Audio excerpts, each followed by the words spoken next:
Sean todos bienvenidos a este nuevo encuentro donde hablaremos sobre algoritmia y programación para ingenieros.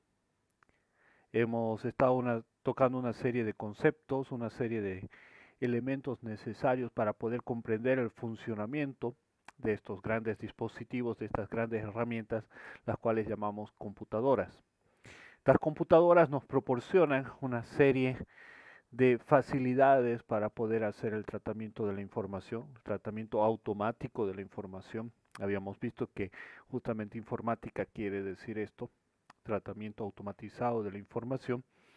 Y tenemos una serie de elementos, una serie de pasos, empezando por los algoritmos, que nos permiten reconocer el entorno, el mundo que nos rodea, poderlo comprender, sintetizar, abstraer, poderlo llevar a una hoja de papel y así poderlo trabajar, poder resolver los problemas que nosotros necesitamos resolver.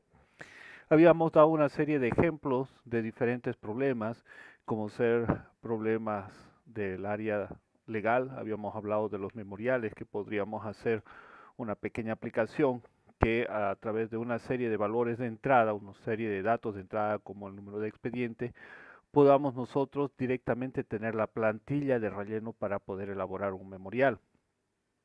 Les había planteado el ejemplo de utilizar elementos, podríamos decir, herramientas sencillas como el Arduino, desarrollar su software para la creación o construcción propiamente de prótesis.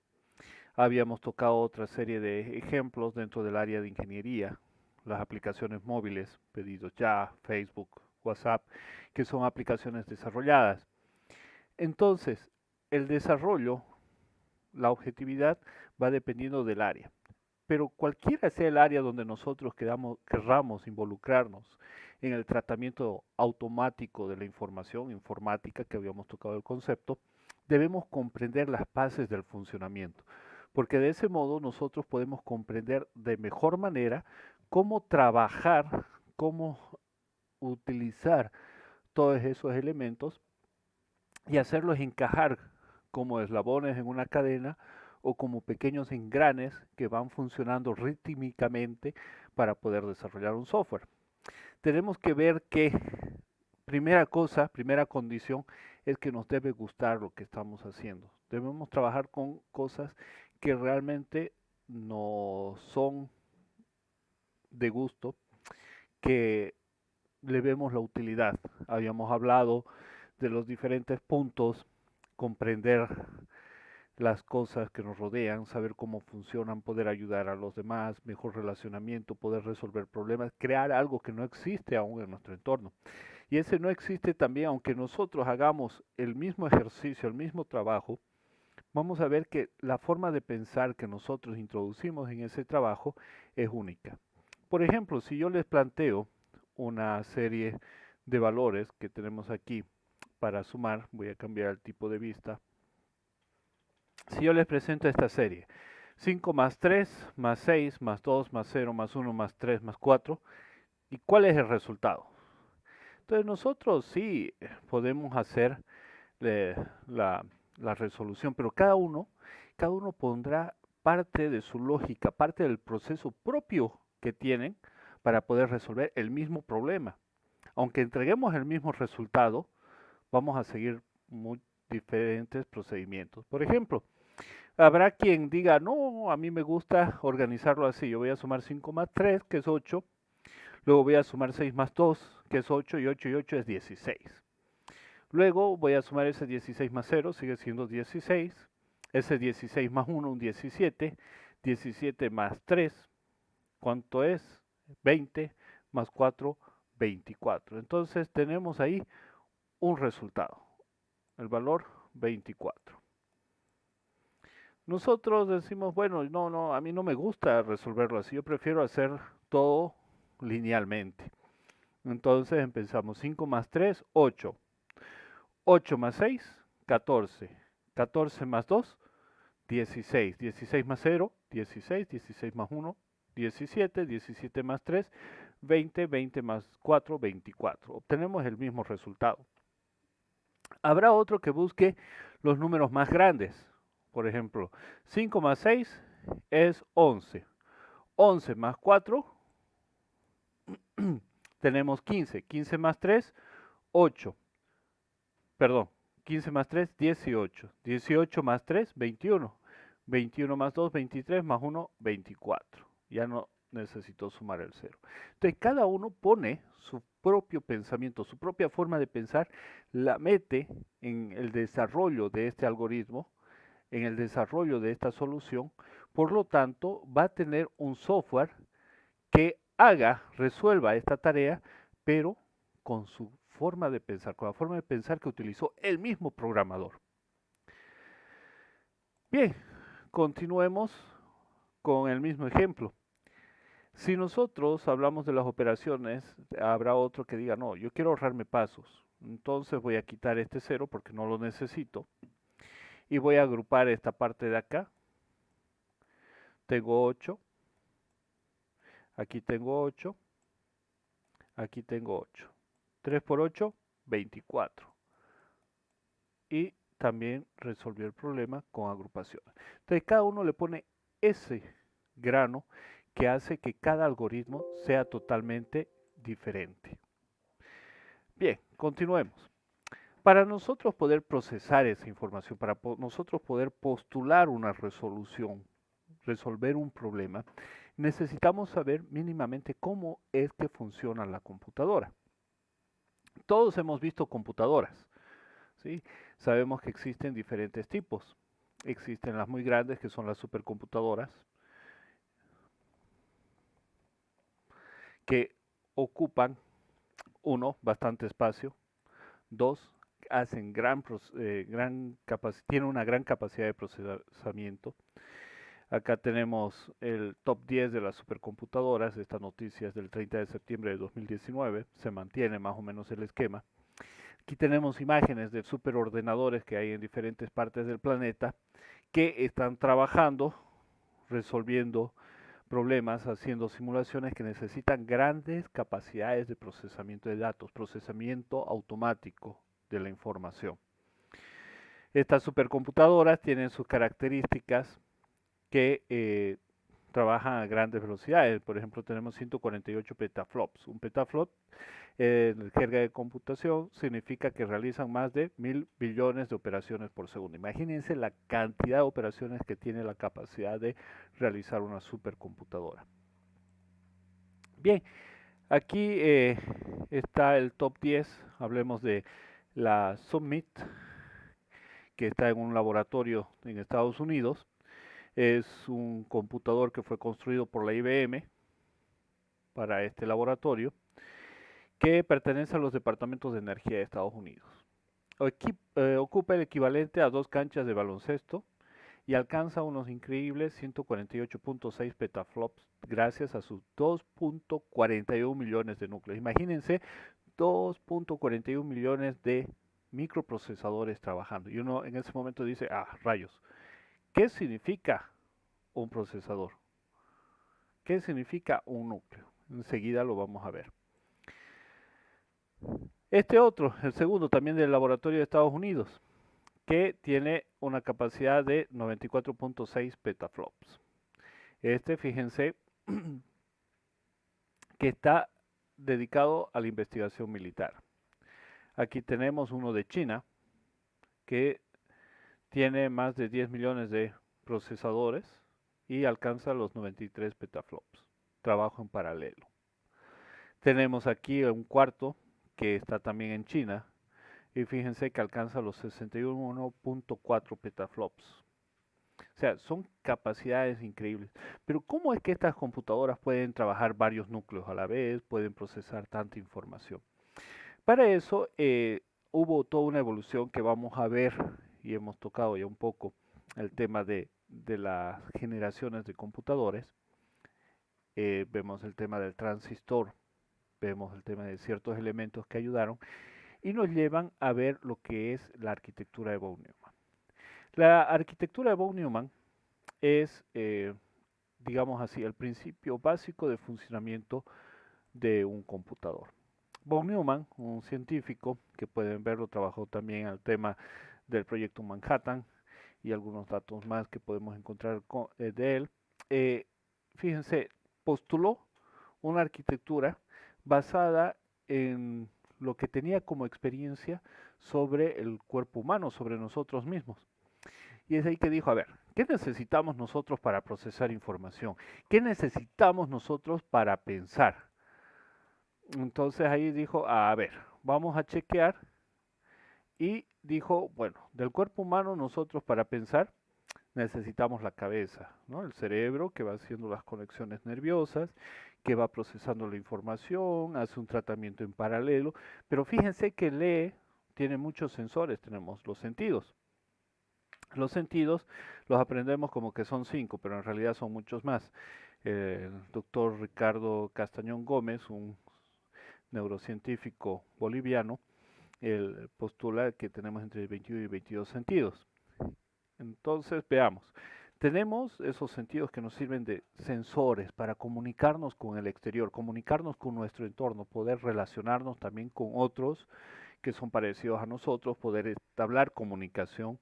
Hay un bus de comunicación, ¿no? De si hablamos, tenemos el aire que nosotros podemos hablar y la otra persona puede recibirlo a través del sentido auditivo. Entonces, podemos hablar y pueden escucharnos y puede entablarse una comunicación.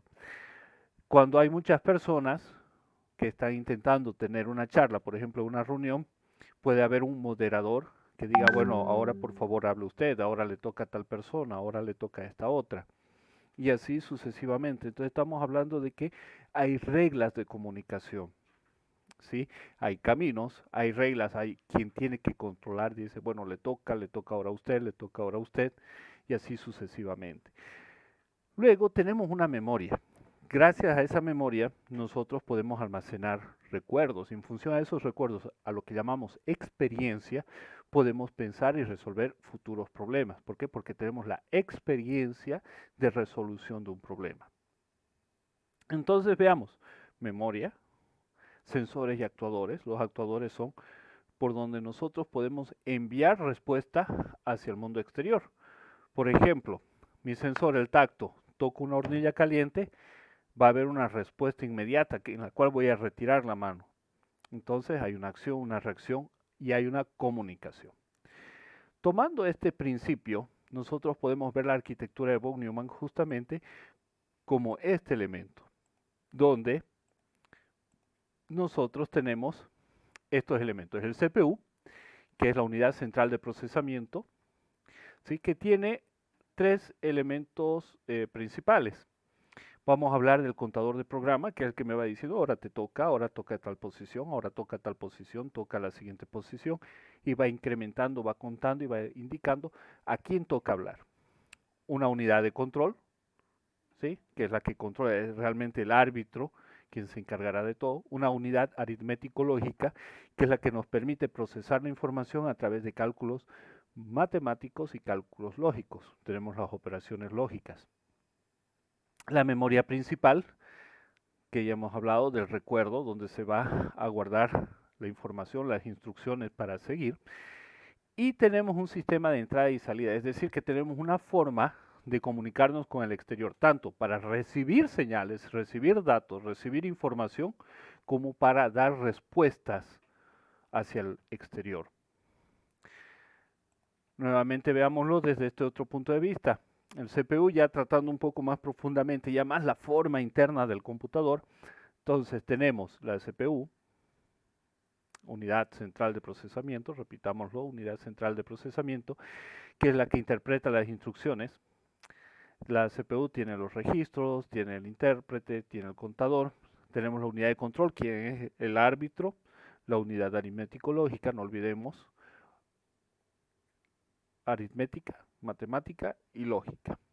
Tenemos la memoria principal y los sistemas de entrada y salida. A través de estos sistemas de entrada y salida es que nos podemos comunicar con el mundo exterior. Por ejemplo, una computadora puede comunicarse con una impresora. Una computadora puede comunicarse con un disco duro.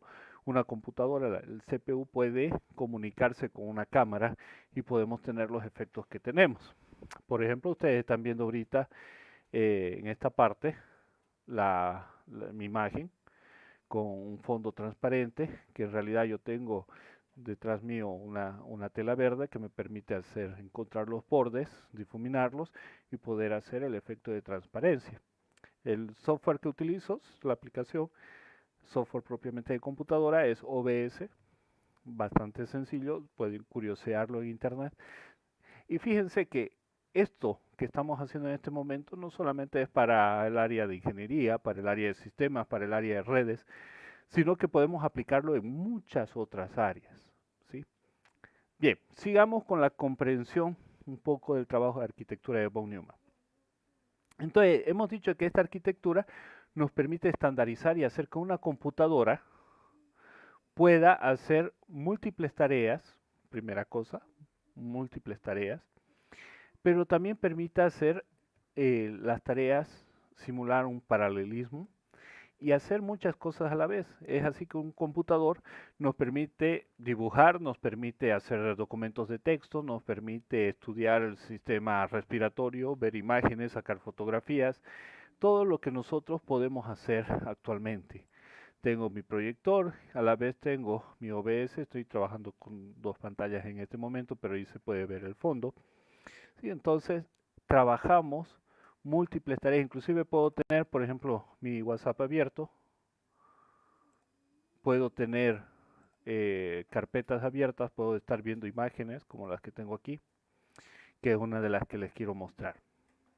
Entonces, esa arquitectura de von Neumann, cuyo principio es tener un CPU que contiene, ¿qué hemos dicho?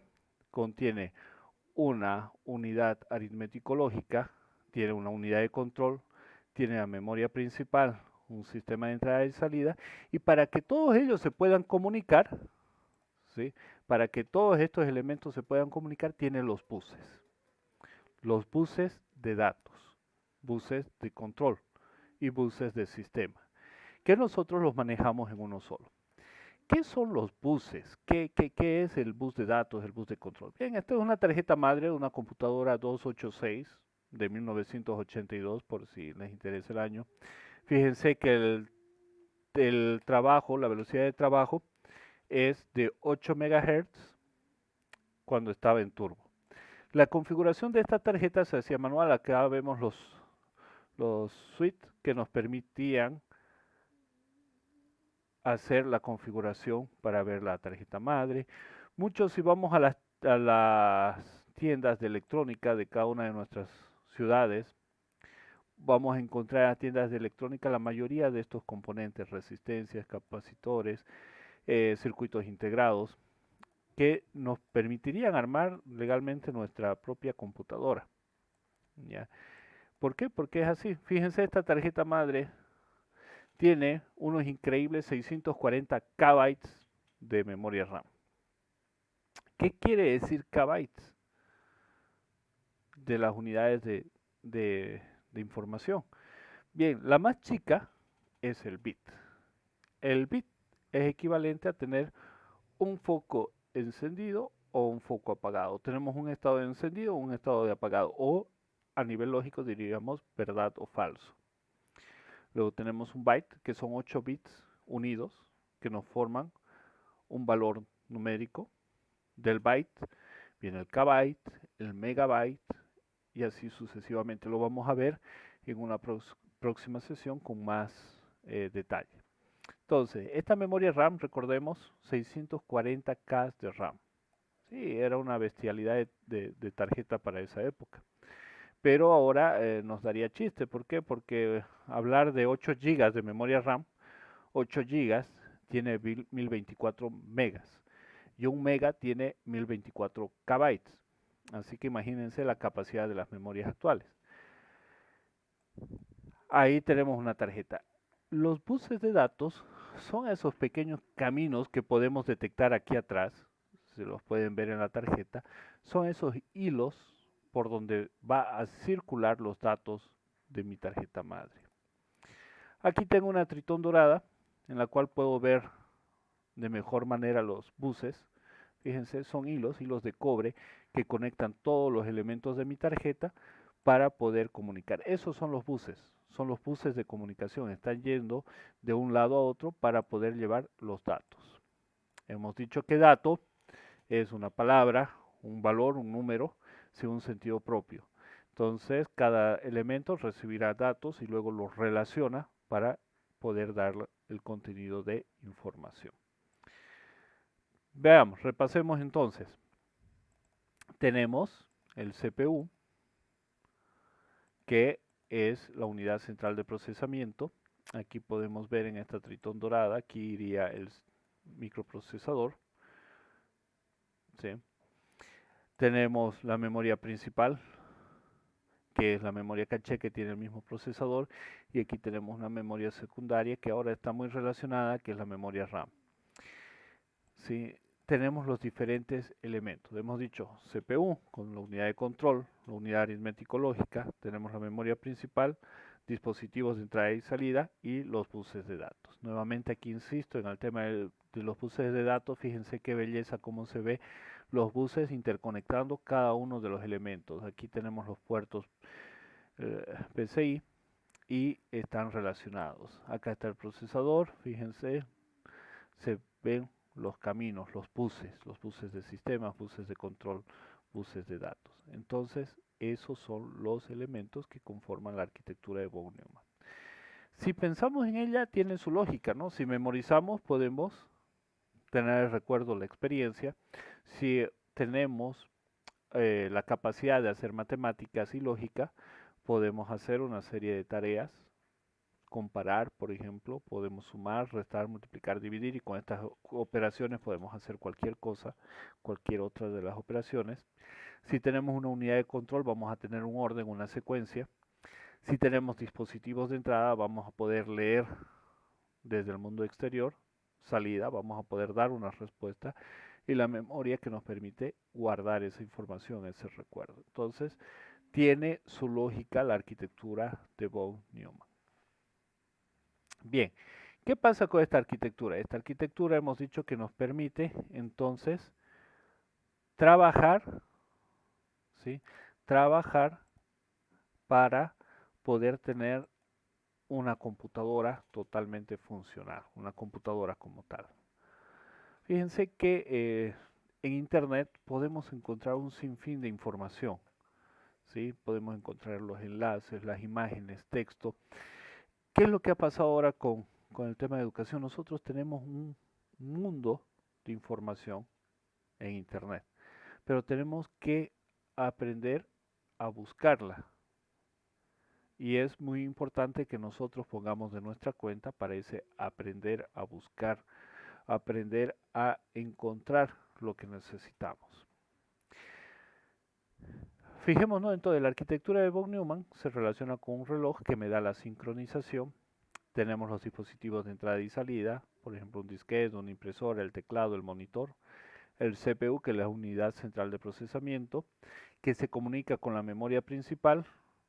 Este CPU hemos dicho que tiene la unidad de control, la unidad aritmético-lógica. Y fíjense, tenemos ahí los buses de control que me van a ayudar a gestionar, a indicar, a controlar, como su nombre indica, los diferentes elementos, los datos, que es la información que nosotros vamos a intercambiar, ¿sí? Los datos van por partes, se van uniendo y forman información. Y las direcciones, de dónde a dónde quiero ir, porque tengo que avisar si quiero salir hacia el monitor, quiero saber si estoy leyendo el teclado, o estoy leyendo un disquete, o estoy leyendo el disco duro. Entonces necesitamos decirle a tal dirección. Es lo mismo que pasa cuando nosotros estamos viajando, estamos queriendo llegar a alguna parte de nuestra ciudad. ¿Qué es lo que decimos? Bueno, yo necesito ir a tal dirección y tenemos un bus de control. Tengo los datos, tal dirección se va a llevar. Estoy llevando, por ejemplo, un paquete de, no sé, medicamentos a tal dirección. Entonces voy y entrego. El bus de control me dice que debo entregar, pero si estoy yendo, por ejemplo, a recoger algo, estoy yendo a recoger a mi enamorado, mi enamorada, ¿qué tengo? Entonces estoy yendo a recoger, no estoy yendo a quedarme, estoy yendo a recoger. Tengo esa información, mi enamorado, mi enamorada, el nombre, ¿sí? Y tengo la dirección, entonces puedo interactuar, tengo esa capacidad de interactuar. Bien, entonces, en resumen, arquitectura de von Neumann nos da los principios básicos para la construcción de un computador, los elementos que debe tener mínimamente, que son el CPU, que tiene una unidad de control, una unidad aritmético-lógica, necesitamos una memoria principal, necesitamos los dispositivos de entrada y salida y tenemos que tener los canales de comunicación a los cuales llamamos buses de datos. Bus de datos, bus de control y bus de dirección. Entonces, cuando nosotros vamos a comprar una computadora, por ejemplo, nos dicen, no se preocupe que esta computadora es de 64 bits de datos. Bien, tiene un bus de datos de 64. Su teléfono tiene un bus de 64. Tiene un bus de 128 que hubieron algunas empresas que apostaron por los buses de 128. Bien, se está refiriendo a cuánta información nosotros podemos llevar al instante. Es decir, que literalmente nosotros vamos a tener esos cablecitos que van a ir de un lado a otro, van a ser 64. Si tenemos más cables podemos enviar más información, tener más detalle, podemos direccionar más. Vamos a ver en una próxima sesión cómo es que se hace el direccionamiento para poder comprender. Para ello vamos a aprender un poco del sistema binario. Entonces, quedamos ahí. Un gusto de saludarles y hasta la próxima.